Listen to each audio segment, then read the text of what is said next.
All right, all right, all right. We are back here at Song of the Day, coming to you from the Rock Cave. I'm your host, Mark Pierce. We are back with season 5, and it is heavy on guest appearances the first week in season 5.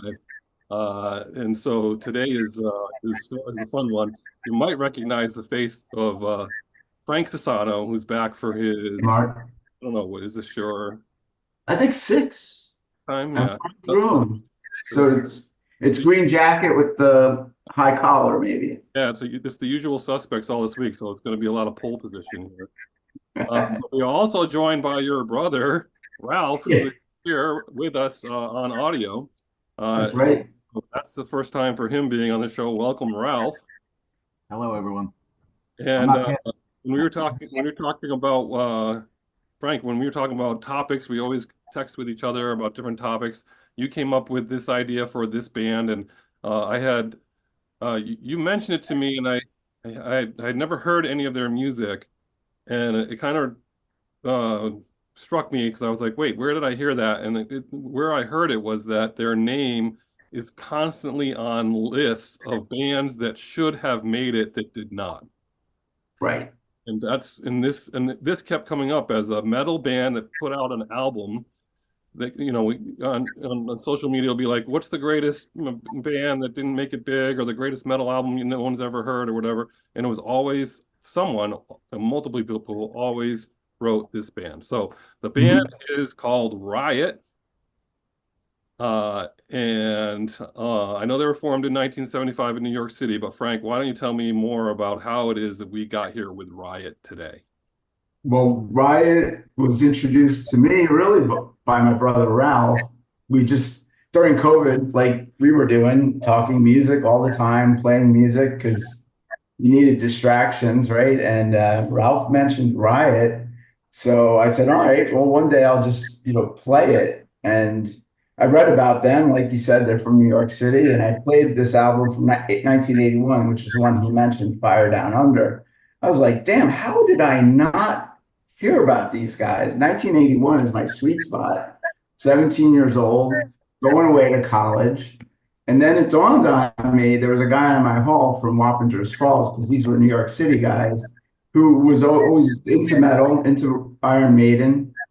Tom Ryan, if you're out there, Potsdam, SUNY Potsdam. He was from Wappingers and he wore Riot t-shirts. And I remember that now. And so there, and I think Ralph has a story too about a roommate from the area. But anyway, played the album and I loved it. I was like, these guys should have been big, but never panned out. So Ralph, tell us about your experience. It seems like you're the source of this, so tell us what you remember about Riot. Well, I was first introduced to Riot in 1984 as a freshman at college, and my college roommate, Rich Bucky, also from Wappingers, like Frank's friend Tom Ryan, was a Riot fan, and he had this record on vinyl, and he'd play it, and I was just like, wow, these guys are pretty neat. And I was like, Riot, Quiet Riot, because that was at the time when Quiet Riot was pretty big. And I think I might have thrown it on the turntable a few times myself. And I hadn't thought about it until sometime around, a year into COVID. And I mentioned to Frank, a group that I used to like a long time ago. And, I didn't really do any research on it. And my birthday came a couple of weeks later, and he sent me a disc along with 10 others, Fire Down Under. And it became probably my favorite disc for a few months in 2022, and I listened to it quite a bit. It still sounds really fresh. The production I put, well, it's not up there with like the Scorpions or Dio, but the sound is kind of like in that kind of vein. Very new wave of British heavy metal type of sound, although they're American. So I was turned on to them a long time ago and didn't listen to them for years, and now I like them a lot. And I'm thinking about purchasing maybe Narita, which is the album before this one. I Great. actually played that a few days ago in the company gym when nobody else was there, and I played it. I was like, yeah, this is pretty good too. A little different. So they put out a total of 17 albums. They've had a ton of iterations of who they are. Obviously, Revolving Door of of members, but now they call themselves Riot 5. They put out a record this year, I think, called Mean Streets. You can dive deep into their story. I mean, you can spend a long time reading about them. But basically, their singer Guy Speranza um, was pretty great singer for the first few albums, and then he just left right after their biggest album. But basically, they did a 4-song demo. They added a keyboard player, and they got signed to a small label. Added a second guitarist, as they do, they basically put out a new record, their first record, Rock City, in '77. I have company. Apparently, my dogs want to bark about this. And they opened up for AC/DC and Molly Hatchet that first year. Wow. But they didn't go anywhere in the United States. And they were ready to give it up. But then that new age of British heavy metal, as you mentioned, they loved him over there. So they got a second spark, and that's when they were able to put out their second record, which is Narita. That's the one you're talking about, right? And they're up for Sammy Hagar. He was a huge Montrose fan. Love Montrose. Ralph Montrose is your wheelhouse. Yeah. All the articles I read said that he was obsessed with Montrose. And Yeah. he really was, that was what his fire was, Montrose. They were a blueprint for a lot of things. Van Halen gives them credit for, in some ways for their sound. I guess they were coming up at about the same time, Montrose a bit sooner. But yeah, I mean, that's just some straightforward rock and roll that we all love. So I'm glad to talk about Riot. So Narita, their second album, no traction, but they got a second life overseas, and they were always big in Japan, as all the metal bands are. But they end up putting out this record, Fire Down Under, in 1981, and that is, by all accounts, their best record, their most popular record, and really the one that they talk about when they say, why wasn't this bigger? And I think the story goes that originally the label wouldn't put this record out. Is that what I read? Yeah. They didn't think it was commercial enough. They fought over it. The band fought. Their managers did a postcard campaign and sent them to all their fans, including Iron Maiden. They had picketers out, and they basically burnt so many bridges that the label said, not only are we not going to put it out, but we're not going to let you go either.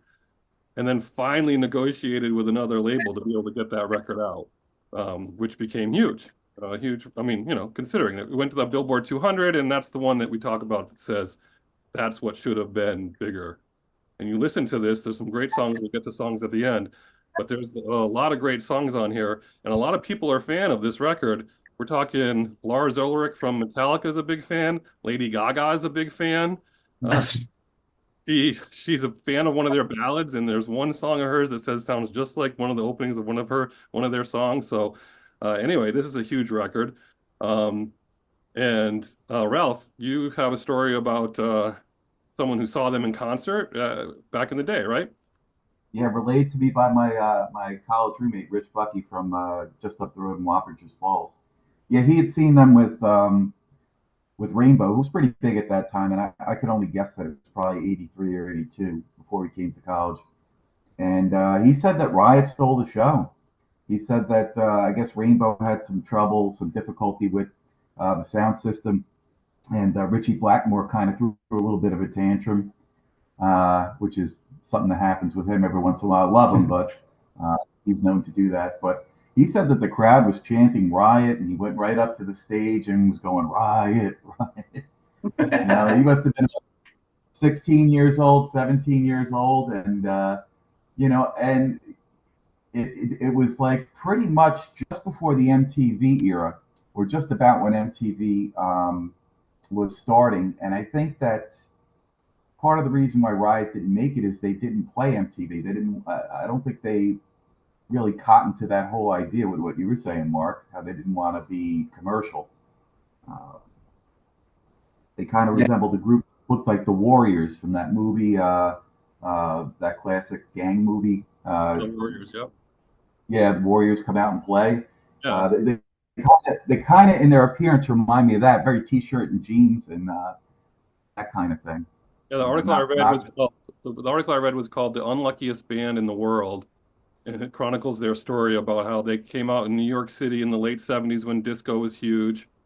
That going against them. On the other side of town was CBGB and Patti Smith and the Sex Pistols and the Ramones, and nobody was interested in new metal bands, right? Right. Uh, and then in the early 80s, Van Halen came along and they were heavy and new and they were getting a lot of attention. And then, as you mentioned, Quiet Riot came out and they had the #1 song in the land. And then so there was Quiet Riot and just plain Riot that was trying to get things together. They did not like publicity. They didn't do the media thing well at all. They failed miserably at that as a band. And they used their producers, people who produced their record were their managers, and that was a poor decision too because it was like that was not great. So they just one thing after another, and then the revolving door of members. I mean, it was, you know.